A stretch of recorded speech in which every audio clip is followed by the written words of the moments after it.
I'm here with Rob of Cognitive to talk about their latest record, Abhorrence, out May 17th on Metal Blade Records. First of all, thank you for taking the time. I can tell you're busy or at work, so thank you very much for sitting down and chat with me for a little bit. Not a big deal. It's my dress shirt I got on. It looks good on you. The color looks good on you. Oh, it brings out my eyes. Thank you. Yes, yes, definitely brings out your eyes. There's a sparkle in your eyes when you wear a shirt like that. Maybe you should do that during the tours. Maybe during the tours you could do that. I'm That gonna way, do my best.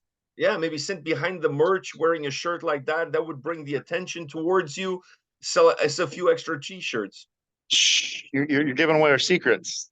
And speaking of touring, you guys just did a tour. You played in Toronto. Unfortunately, I couldn't make it to the show. But how was the show in Toronto? How was the tour? The show was good. Tour was awesome. That tours we did that tour like let's just brush the rust off and get everything like moving again for the year. And like we were expecting like maybe 30 people a night, and it was way more than that. There was like over 100 people almost every night. It was awesome, way beyond our expectations. That's good to hear. That's good to hear. There's another tour coming that's going to hit Canada, but we'll talk about that a little bit later with the voice from Benighted. So we'll leave that for the end of the conversation. Right now, I want to ask you about this record. How much did the songs on this album define the album, or did the album itself define the songs that you created? I think the songs defined it, the album, just because like we didn't set out with just like one goal. We were just like, I was telling someone else this. It's just like we wrote the songs, how we felt, and it just shaped the whole album as a whole. As we started getting like 3 or 4 songs in, we were like, wow, like just we think it's special. Hopefully everyone else does. When you look back at the previous four records, but even at this record, how do you evaluate the growth of the band across each and every single album? I think I just think we progressed and learned like what works and doesn't work with us as a whole, as far as all of us working together more than anything, and like critiquing each other more. I mean, I think Shane vocally really found what he is good at and shouldn't be doing with us as far as a singer. And I think it all just clicked on this record. Do you guys look back at how previous albums were done in terms of, okay, maybe we could have done that differently and then adjust going forward into the next record, or you don't really look back? Oh, I always look back because there's still times I'm proud of the old stuff too. But like, of course, you look back, you're like, oh, why did we do that? Like, that's stupid or that was immature. But like, sometimes for this record specifically, we look back, we're like, we need to get back to doing this kind of stuff, but do it in a more mature way. You mentioned getting rid of the rust a little bit on that tour. Does playing live influence the way you create songs for the studio albums? I don't think that influences it at all, but I do think being on tour and playing and seeing other bands every night influences. Yeah, and you're like, oh man, we should try and do something like that, or oh man, we should get influenced by that and find a way to do it with our own twist on it. I think is more the influence comes from. I noticed that this record had a shorter length. So I went back because I remember some albums having a shorter length, but I also remember some albums having a little bit of a longer one. So I went back and I realized that the first two records were really short, shorter than this one. And then you guys went with two longer records. I mean, if you can call them longer records, just around the 40-minute mark. And now this one has gone shorter. Was that by design or just a coincidence? No, it's just how the song's shaped up to be because like to us it was like we weren't like, oh, this has to be this length or that length. It was this is where the song ends. But do you The find tail's over for this. but do you find like shorter records maybe work better for the band? For I think specifically for cognitive it does just because like I personally think the music's extreme and we're super fast in it. Like, how much can you listen to that? I don't want to hear a 6 minute song of that. You know what I mean? Like, Opeth can get away with that because there's so many dips and valleys. And while I think we have the dips and valleys, I just think the style of music, it's a lot more crammed into a short amount of time. Yeah, it's a lot meaty. Yes. You know what I mean? Like Opeth has some like beans and potatoes and like the stage. Broccoli and Yeah, everything. yeah. And There's a little bit more fixins around. You guys forget about the fixins. It's just a slab of meat on the plate. yeah, I mean, like, I think on this record specifically as a whole, there's a little bit more of the sides on it, but we're never, I don't think we're ever going to be Opeth. I don't think I'm good enough to be Opeth.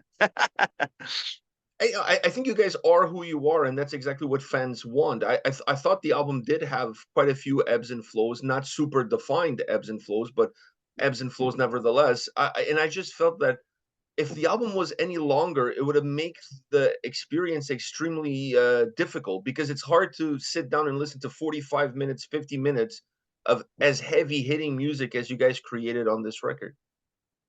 Yeah, that's kind of like, especially as I get older, I don't got the time for it mentally, but like, like you said too, like we don't write the records to be short for any other reason, but it's interesting because I feel like people have shorter attention spans now. Oh, that's without a doubt. I mean, like, nobody sits down and listens to records anymore. It's just singles. So when you create an album that has this kind of length, for me personally, I really enjoy it because it doesn't overstay its welcome. That's awesome. Thank you. Now, when you look at the own music that you create, do you look at through the lenses of the musician that's creating it, or there's a little bit of you that's the death metal fan that's also plays a role in how you create these songs? I write music for me. Like You're I go, selfish. this is what I want to hear. This is what I like. I have no reservations about saying it. Like I write it where I'm like, this is what I want to hear. This is what I like. So this is what I write. And this is what you guys gonna get. Yes, because what I like's the best. At the end of the day, I Everyone thinks feel, their music taste is the best. So yeah, but I feel like at the end of the day, you have to like what you're doing and you have to please yourself first. Because if you're not happy with what you're doing, how the hell are you going to put a record out? if I got to go on stage and play my stuff, I want to play stuff that I want to play because it makes me happy. So like, it's cool that people latch onto the music and um it doesn't go unnoticed that people like music that I'm playing it for me. And when I see them like it, I'm like, wow, like that's special because like I don't write with any intention of like, oh, I hope this person likes it or this fan base likes it. Like I don't. And speaking of how you write, the guitar sound on this record was really cool. I really enjoyed the guitars all around. Did you have a different vision? Did you take a different approach when you look at previous albums? No, I think we just took our time a little more, and AJ, our drummer, is just a really good sound engineer. He's really good at what he does, and we got really lucky with that. Are the guitars sound the cornerstone of the band when it comes to putting a record together? For writing, I think it's the backbone because I write all the guitars, or Harry writes all the guitars first, then we get drums, then everything else goes in, and like obviously the drums are super important too, but like normally we write the songs and we'll even put like quick drum programs behind it of like this is the fast part, this is the breakdown, and it might even get switched around by the end. But yeah, I think the guitars are like the foundation, but I think ultimately the drums are what tie it all together because like we have like super syncopated parts and like our transitions, people hear the music and they're like, oh, it's like really like smooth, but it's a lot of it's to do with the drumming. Oh wow. I honestly, my ears go to the guitars. Well, I'm flattered, thank you.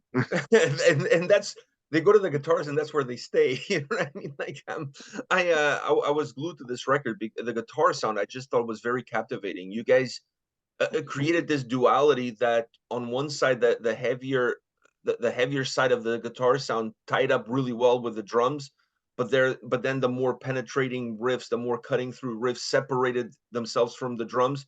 So it created this huge depth of sound that made the songs feel like they had like this massive bandwidth to them. And I thought that was really cool. Thank you. That's awesome. I'll be Now, blushing. I can tell it's shining off of your wonderful shirt there. Hi, Viz. As a guitar player, when you look at your lead singer, do you feel like this was an easy record for him, or was this a demanding record for him? I think it's easy because he's so good at what he does. Like he is so talented. Like Shane, we're very lucky to have him. He's super talented. I think it was a little hard for him because we pushed him in a lot of ways, like especially with the singing elements on the record, which were all new for him, not just do recording, but also trying to do it live now. So I think that was the part that was a little harder for him. Is he a huge fan of Travis from Cattle Decapitation? Because I swear to God, there was some pieces that I thought you guys had Travis as a guest vocalist. He's had Travis and Joe from Fit for an Autopsy are like some of his favorite vocalists out there. And George Fisher, obviously, he loves George Fisher. But yeah, like Travis is definitely an inspiration to him, and so is Joe from Fit for an Autopsy. Yeah, I was listening to the record and I was like, man, I think they have some guest vocalists on this shit. I was looking through the press release. I'm like, there's no guest vocalist. I was No, there's blown a away. song on there. We were prepared for people to be like, they sound like cattle, and then it came out, and people were like, it sounds like cattle, and I was like, and it's funny because like some people are like mad and like, oh, this just sounds like cattle. I don't like it. And I was like, well, oh, I think Cattle's a cool band to get inspired by, and like it was his own twist on it. I don't know, like I thought it was cool. I mean, yeah, it fooled me. I thought Travis was on the track, so I was like, this is fucking cool. I mean, you get a guest vocalist without getting a guest vocalist. dude, he's good. Shane's really good. I'm proud of him. Yeah, he He's was my favorite phenomenal. part of the record. He's my favorite part of the new record. So my favorite part was the guitars. For you was the vocals. Being the guitar Yeah, player, that says a lot. yeah. Normally it's our drummer killed it, which we're lucky with him too. But this record, I just thought Shane really made it special. I think it's a great record all around. In all honesty, I mean, like for me, obviously, I gravitated to the guitars, but I think it doesn't matter how you look at it, how you dice it or slice it. It's just a slabby meat style record that has great capabilities and great potential within all its different parameters. So I think you guys really hit a home run with this one. But thank you. We worked really hard on it. So So the question for you is: Are you bringing this record on your in your back pocket when you come back to Canada and you do that little East Coast tour run with the boys from Benighted? yes, yes, we'll have the record with us, and we'll be playing a lot of the songs off of it. We're going to try and make it special. I mean, we still try to keep some old stuff in there because they're fun. And I never want to be the band that doesn't play the old stuff. What's your expectations for that tour? Is a short tour? Is an East Coast Canada tour? What kind of expectations do you have? I expect everyone to be there. Well, I'll be there. I'll be at the. I I'm going to make up I for the think it'll last be show. good. I think it should be a good tour. Like the night, it's super rare to come to North America at all. Hmm. And they haven't been to Canada in what 11 years, I think, something like that. Yeah, 9 years, I Like think. 9, 10, yeah, 11. something It's like that. within that Yeah, range. it's been a while, so and they got their new record out, and I just think musically, there's a big crossover for both bands, so it's a cool meeting I to be think able to it's do gonna. that with them. I think it's going to be a great tour based on those East Coast dates and based on your experience. You have way more experience than they do playing in Canada. Is Canada a little bit of a death metal country? First of all, it is the death metal country, in my opinion, because all my favorite bands are from up there. But I think people underappreciate sometimes going to Canada and touring there. Like it's almost like a little Europe in a way that's so accessible for us being Americans. One last question for you. Between now, the release of the album, and that East Coast Canadian run with Benighted, what are the plans for you guys? We leave for tour with Party Cannon on Wednesday for Europe, and then we have a tour in July that I think's getting announced this week. Wow, So going to be depending on busy. when this comes out, I can probably talk about it now. Yeah, yeah. You can talk about it. I'll post it Yeah, after the I think release. it's like end of July into the beginning of August. We're going to do a quick headliner on the East Coast, and it's us, and we're going to take Dysentery and Atre Billis out Oh wow, with us. So that's another slappy meat of touring over there. yeah, Dysentery's been friends with us for a while, and they haven't toured in forever. So we're going to drag them out of the cave, and then Atre Billis. That new record's incredible. I thought that was a really interesting record, and they got like more techie stuff. So I was like, oh, we can get both worlds together and bring them out. Are you guys? I know you said East Coast. Are you guys going to hit up some Canadian dates or no? Just in the East Coast, US. Just US, because between what we just did Yeah, in you guys just played Canada Toronto. Yeah.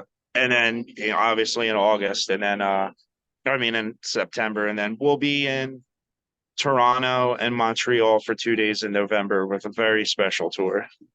Wow, you guys are going to be busy. Good. Yeah, So make sure you bring your gotta do shirt. it. Make sure Yeah, you bring your shirt, man. That's the milkshake that's going to bring all the boys to the yard to buy some merch. I hope. I'm hoping it for you, man. I'm really wishing you all the best. Rob, thank you Thank you. very much. I know you're working. I try to take as least amount of time as possible. So thank you very much for your time. I'll see you in Toronto at that show with Benighted. I'm definitely going to be at Sneaky D's. I'm not going to miss it. Yeah, shoot me a message. We'll guest list you and all that stuff, man. We appreciate you. And like any interviews, man, you guys are fucking give us your time. It doesn't go unnoticed. I appreciate it. It's my pleasure, and I promised Julian that I was going to take him out for dinner. I'll bring you along with us. Don't do that. You have a good one. Let me go fix conveyor belts, buddy. No problem, man. Take care, man. All the best. Thank you. Have a good one. You too. Bye.